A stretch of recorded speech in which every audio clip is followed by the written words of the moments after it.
दोस्तों, आज की इस तहलीली वीडियो में हम एक बेहद अहम मौजू पर बात करेंगे। मौजू है न्यू वर्ल्ड ऑर्डर यानी नया निजाम ए आलम और उस इस्लामी दुनिया पर पड़ने वाले असरात का।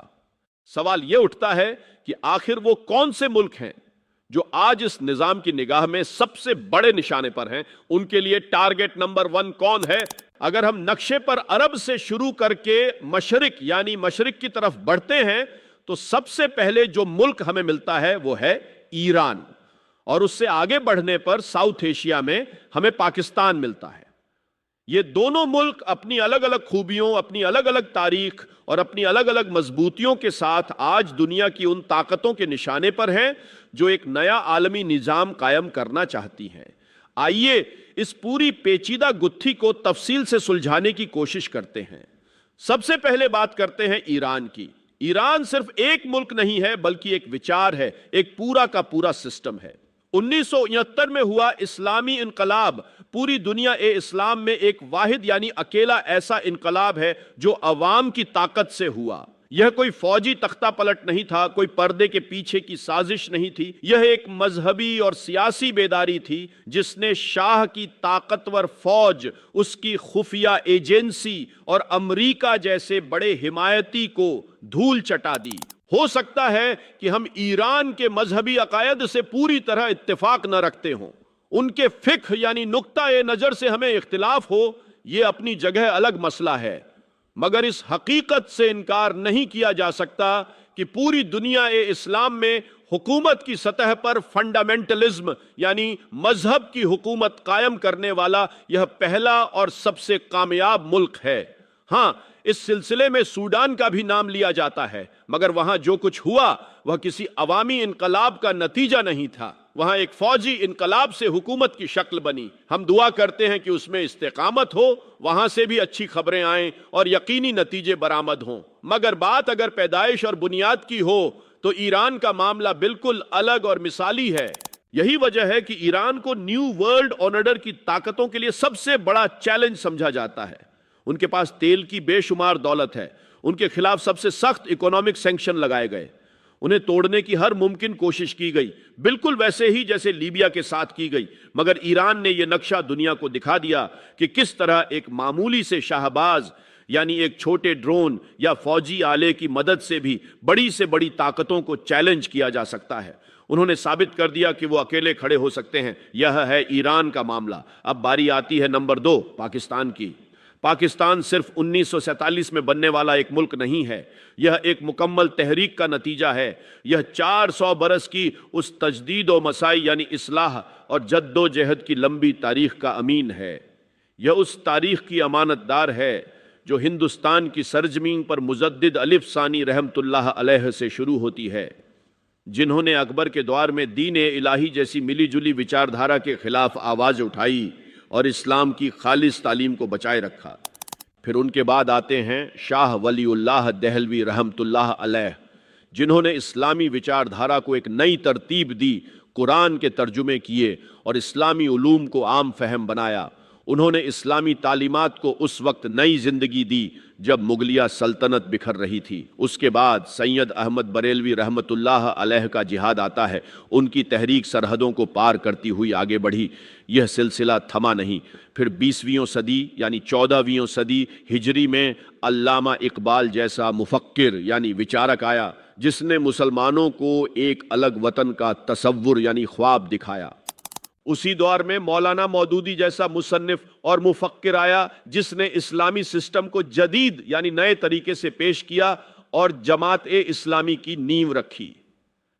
फिर मौलाना इलियास जैसा मुबल्लिग आया, जिसने तबलीगी जमात के जरिए लाखों लोगों को दीन से जोड़ा, और साथ ही शेखुल हिंद मौलाना महमूदुल हसन जैसे मुजाहिद ए हुर्रियत आए, जिन्होंने अंग्रेजों के खिलाफ जिहाद छेड़ा और आजादी की जंग को एक मजहबी रंग दिया। पूरे आलम इस्लाम में इन शख्सियतों का पैरेलल यानी कोई मिसाल मौजूद नहीं है। ये 400 साल की वो तारीख है, वो अमानत है जो पाकिस्तान की मिट्टी में बसी हुई है। यह वो विरासत है जो इस मुल्क को बाकी तमाम इस्लामी मुल्कों से जुदा करती है। इस लंबी तारीखी अमानत के नतीजे में पाकिस्तान के मिडिल क्लास यानी दरमियानी तबके में फंडामेंटलिज्म का एक न्यूक्लियस मौजूद है। यह एक ऐसा बारूद है जो अभी तक फटा नहीं है। यह एक ऐसी सोच है जो सतह पर नजर तो नहीं आती मगर अंदर ही अंदर पल रही है। हां, यह सच है कि हुकूमत की सतह पर आज तक इस्लामी निजाम को पेशर यानी कोई ठोस कामयाबी नहीं मिल सकी, बल्कि अब तो उल्टा मामला है। अब पसपाई हो रही है, यानी हम पीछे हट रहे हैं। इसकी सबसे बड़ी वजह हमारी सियासी जमातों की गलती है। उन्होंने सिर्फ इलेक्शन यानी चुनाव को ही मैदान कार बना लिया और अपनी सारी तवानाइयां, अपनी सारी सलाहियतें, अपना सारा वक्त इसी एक मैदान में झोंक दिया। नतीजा यह हुआ कि वो चुनावों में भी कामयाब न हो सकी और बाकी मैदान भी खाली हो गए। यह दर हकीकत यानी हकीकत में यही मामला है कि उस एतबार से तो मामला पसपाई की तरफ है, न कि किसी पेशर की तरफ। मगर बाहर वाली ताकतें वो अंदर झांक कर देखती हैं। वे सिर्फ हुकूमत की सतह को नहीं देखती, वे जमीन की तहों में देखती हैं कि अंदर क्या कुछ मवाद यानी सामग्री मौजूद है। और वे देख रही हैं कि पाकिस्तान के मिडिल क्लास में वो फंडामेंटल बारूद मौजूद है, और अगर बारूद मौजूद है तो किसी भी वक्त इसके अंदर धमाका हो सकता है। यही बात पाकिस्तान को उनके लिए एक बड़े खतरे के तौर पर पेश करती है। और फिर दूसरी और शायद सबसे ज्यादा अहम बात जो पाकिस्तान को उनकी निगाह में टारगेट नंबर 1 बनाती है, वह है उसका एटॉमिक नो हाउ। पूरे आलम ए इस्लाम में और किसी भी मुल्क के पास यह ताकत नहीं है। इस्लामी दुनिया का अगर कोई एटमी बम बनेगा तो वो यहीं बनेगा और बन चुका है। ये वो हथियार है जो किसी भी बड़ी ताकत को इस्लामी दुनिया पर खुला हमला करने से रोक सकता है। ये एक ताकत का तवाजुन है जो उनके हर सैन्य दांव को बेअसर कर सकता है। अब हम बात करते हैं उस इत्तेहाद की जिसे अक्सर यहूदी और ईसाई इत्तेहाद या मगरबी ताकतों के नाम से जाना जाता है। यह इत्तेहाद सिर्फ एक मजहबी इत्तेहाद नहीं है, बल्कि यह एक सियासी, मुआशी और फौजी इत्तेहाद है जो इस न्यू वर्ल्ड ऑर्डर को डिज़ाइन कर रहा है। उनका सबसे बड़ा टारगेट वो ताकतें होती हैं जो उनके मंसूबों की राह में सबसे बड़ी रुकावट बन सकती हैं। एक खास एतबार से ईरान उनका टारगेट नंबर 1 है, क्योंकि ईरान उनके सामने हुकूमत की सतह पर एक इस्लामी चैलेंज पेश करता है। ईरान ने यह साबित कर दिया है कि अवाम की ताकत से एक मजहबी हुकूमत कायम की जा सकती है और दशकों तक उसे पाबंदियों और दबाव के बावजूद बचाए रखा जा सकता है। ईरान उनकी हर चाल को नाकाम कर रहा है और इलाके में अपना असर बढ़ा रहा है। मगर दूसरे एतबार से यानी एक अलग नुक्ताए नजर से पाकिस्तान उनका टारगेट नंबर 1 है। पाकिस्तान के पास वो तारीखी और विचारधारात्मक गहराई है जो 400 साल पुरानी है और आज भी जिंदा है। पाकिस्तान के पास वो मिडिल क्लास है जो किसी भी वक्त इस विचारधारा के लिए उठ खड़ा हो सकता है। और सबसे बढ़कर पाकिस्तान के पास वो एटमी हथियार है जो उनके हर बड़े सैन्य अभियान के खिलाफ एक ढाल का काम कर सकता है। इसलिए उनके नक्शे में दोनों मुल्क सबसे आगे हैं। एक ईरान अपने इस्लामी सिस्टम और तेल की ताकत के लिए, और दूसरा पाकिस्तान अपनी तारीखी अमानत और एटमी ताकत के लिए।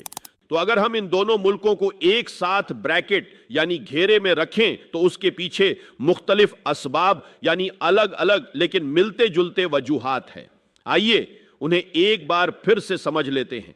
पहली और सबसे बुनियादी वजह है इनकी विचारधारात्मक ताकत। दोनों ही मुल्क इस्लाम को सिर्फ एक मजहब या रसूम और रिवाज तक महदूद नहीं समझते, बल्कि इसे जिंदगी गुजारने का एक मुकम्मल तरीका समझते हैं।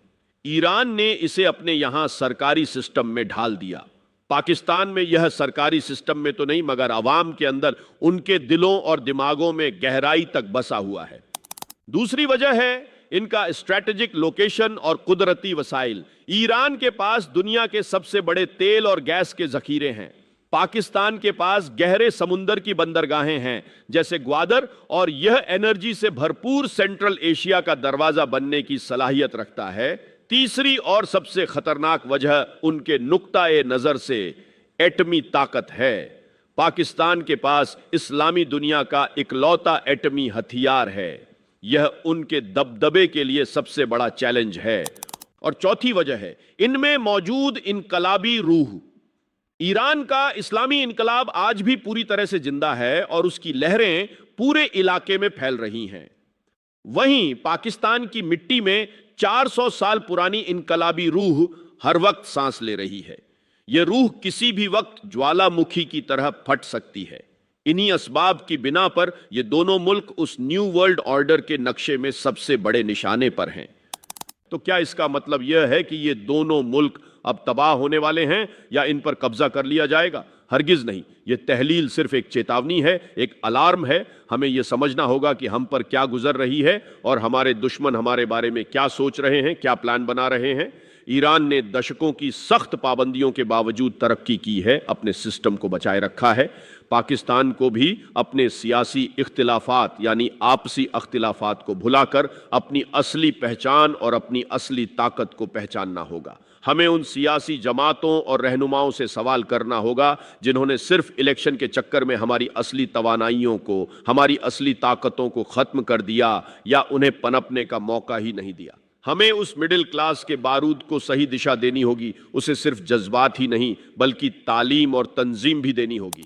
अगर हमने ऐसा नहीं किया, अगर हम बंटे रहे, अगर हम सिर्फ अपनी सियासी झोंपड़ियां बचाने में लगे रहे, तो यह यहूदी ईसाई इत्तेहाद हमें एक एक करके निशाना बनाता रहेगा। मगर अगर हमने अपनी तारीख, अपनी अमानत और अपनी असली ताकत को पहचान लिया, तो फिर कोई ताकत हमें नहीं हरा सकती।